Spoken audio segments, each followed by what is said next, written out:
Pagi hari telah tiba. Suara azan subuh pun telah dikumandangkan dengan sangat indah dan merdu dari musola kediaman Saputra.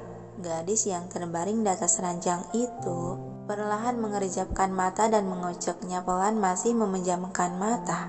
Dia menetralkan napas serta kesadaran diri sehabis berkelana dari alam mimpi untuk kembali ke alam nyata. Dengan gerakan pelan, Anissa bangkit dari tiduran dan merentangkan kedua tangan ke atas, kiri, dan depan untuk melemaskan otot-otot tangan yang kaku.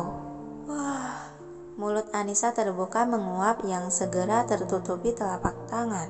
Dan begitu kedua mata dia terbuka lebar, seketika alisnya berkerut bingung saat melihat posisi dirinya dan sekitar.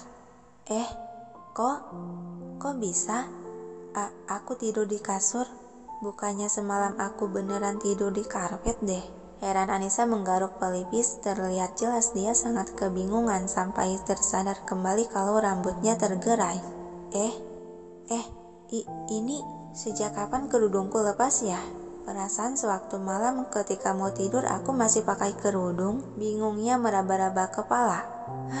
Dia menghela napas panjang mengingat-ingat lagi kejadian semalam sebelum tertidur, yang malah semakin menciptakan kerutan di dahi Anissa yang tak mengingat apapun. Apa mungkin aku lupa saja kalau semalam aku sudah membuka kerudungnya? Tapi terjeda sejenak Anissa melihat sekitar ranjang. Bagaimana bisa aku bisa di atas ranjang ya? Bodoh lebih baik aku segera membersihkan diri dan membangunkan si Egi untuk sholat subuh. Kemudian dia menyingkap selimut menurunkan kedua kaki. Dan karena ranjang itu begitu tinggi, sehingga dia tidak melihat ke arah bawah saat menginjakan kakinya. Suara pekikan dari bawah ranjang yang tak sengaja terinjak olehnya. Sontak Anissa menoleh ke arah apa yang dia pijaki. Egi, celetuk Anissa dengan kedua mata membulat terkejut melihat lelaki itu terbaring di atas karpet. Tanganku, kau menginjaknya. Segera Anissa memindahkan kaki dan merunduk berjongkok untuk memeriksa tangan lelaki itu. Maaf, aku nggak sengaja, dan aku juga nggak tahu kalau kau tidur di sini. Biasanya kan kamu tidur di ruang belajar, kenapa sekarang tidur di sini? Kata Anissa sembari mengusap-usap tangan si Egi yang memerah. Ada senyuman tersembunyi dari bibir Egi merasa diperhatikan. Dia bangkit dari tiduran dan duduk. Semalam sewaktu aku tidur di ranjang, kau tiba-tiba datang dan berteriak keras memintaku menggeser. Bohong, Egi sengaja menggoda. Mendengar hal itu, pandangan Anissa teralihkan menatap lelaki di hadapan. Berteriak, meminta menggeser. Maksudmu aku tidak mengerti. Ternyata kau tidak mengingatnya. Apa itu semacam tidur sambil berjalan? Tapi saat kau dengan galaknya mengusirku agar pindah, memang matamu dalam keadaan terpejam. Ocehan Egi menambah kebohongan, membuat Anissa terlongo menatap tidak percaya. Dia kembali mencoba mengingat-ingat lagi kejadian semalam. Apakah benar atau tidak yang dikatakannya itu? Tidak, mana mungkin aku tidur sambil berjalan. Selama hidupku aku tidak pernah mengalami hal seperti ini. Batin Anissa masih tidak bisa percaya.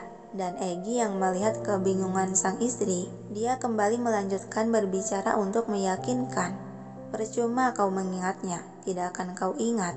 Dalam keadaan tidak sadar begitu, bagaimana kau akan bisa mengingatnya? Terjeda sejenak, Egi bangkit berdiri. Aku mau mandi, kau bereskan tempat tidur, ucapnya dan beranjak berjalan menuju pintu kamar mandi, meninggalkan Anissa yang masih terbengong memikirkan kejadian semalam. Tangan Anissa bergerak dengan gesit merapihkan perlengkapan tidur bekas si Egi di atas karpet dan bekas dirinya di atas ranjang. Namun meskipun tangan dia terus bergerak, pikiran Anissa masih melayang memikirkan apa yang dikatakan suaminya tadi. Aku masih tidak percaya. Masa sih aku tidur sambil berjalan? Tidak mungkin kan? Tapi bagaimana bisa aku pindah ke atas ranjang ya? Sungguh menakutkan kalau yang dikatakannya itu benar adanya. Ocehan Anissa masih ragu menerima pernyataan si Egi. Beberapa saat kemudian, Anissa baru saja selesai membersihkan diri yang kini hendak mengganti pakaian. Dia berdiri termatung di tengah-tengah ruangan walk-in closet. Alis Anissa tampak berkerut heran kebingungan saat melihat banyaknya perlengkapan wanita di balik kaca lemari transparan. Terlihat di sana telah terpajang aksesoris dan beberapa tas selempang tertata rapih di tempatnya. Tangan dia terulur menggeser lemari pakaian untuk memastikan, yang lagi-lagi membuat alis dia semakin mengernyit kebingungan melihat pakaian wanita telah berjejer penuh di dalam lemari. Kok bisa? Semua pakaian ini dari mana? Dan sejak kapan ini diisi? Apa sewaktu semalam? Tapi setauku semalam tidak ada siapa-siapa yang masuk ke kamar setelah Mbak Misa keluar. Apa saat aku tertidur ya? Bingung Anissa memikirkan. Bodoh yang penting ada pakaian yang bisa aku pakai. Kemudian dia mengambil beberapa lembaran pakaian yang akan dikenakan. Benar-benar deh, pagi ini banyak sekali kejutan yang tak terduga. Setelah rapi berpakaian, Anissa keluar pintu kamar mandi yang langsung berpapasan dengan lelaki di ujung sana telah memakai sarung. Dan terlihat mukena untuk dirinya pun telah disiapkan di atas kasur.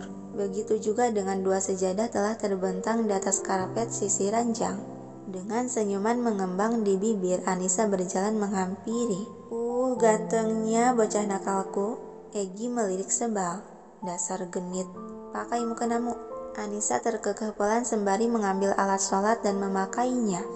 Sok atuh kita mulai sholat subuhnya, takut keburu muncul si kuning. Egi yang masih duduk di sisi kasur memperhatikan alisnya terangkat sebelah menatap tanya. Apa itu si kuning? Matahari lah bocah.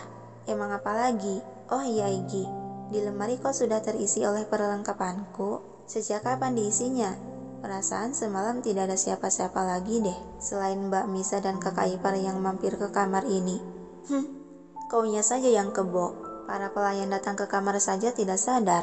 Ledek Egi sambil berjalan ke arah sejadah yang terbentang. Anissa pun ikut berdiri di sejadah belakang. Kebo kau bilang kebo ke orang lain. Apa yang kau bilang? Sewot Egi menengok ke belakang. Enggak tuh, aku gak bilang apa-apa. Egi kembali menghadap ke depan. Dasar macan betina, kau mau ikut jadi makmum tidak? Ya iyalah, enggak lihat nih, sudah siap dan cantik gini. Egi mendengus dan tersenyum kecil. Lalu dia mulai membaca niat sholat seiring mengangkat kedua tangannya sembari melafalkan takbir, yang diikuti oleh Anissa yang sebagai makmum. Hingga beberapa saat kemudian, selesai melaksanakan sholat subuh seperti biasa, Anissa langsung melipat kembali perlengkapan sholat untuk dikembalikan ke lemari tempatnya. Sementara Egi telah mengambil duduk di sofa dekat ranjang dengan pandangan mengamati pergerakan sang istri. Macan betina. Kenapa? Saut Anissa tanpa teralihkan. Tak perlu kau buatkan kopi, karena aku akan bertemu ayah, kata Egi sambil beranjak dari duduknya. Ada masalah apa? Sampai pagi-pagi buta gini kamu mau bertemu sama ayah mertua? Tanya Anissa. Egi menghentikan langkah kaki menatap gadis di hadapan. Apa kau penasaran? Anissa berjalan melewati lelaki itu menuju lemari. Enggak juga sih, hanya saja tumbenan aja gitu. Egi pun melanjutkan langkahnya menuju pintu keluar. Kau siapkan bekal dan jangan lupa sekotak stroberi juga, katanya sebelum benar-benar hilang di balik pintu kamar. Anissa yang baru saja menaruh perlengkapan sholat, dia melihat ke arah pintu kamar yang sudah tertutup rapat seiring mengembuskan napas panjang. Dasar tidak peka. Aku kan penasaran, sebenarnya ada masalah apa dia sama ayahnya?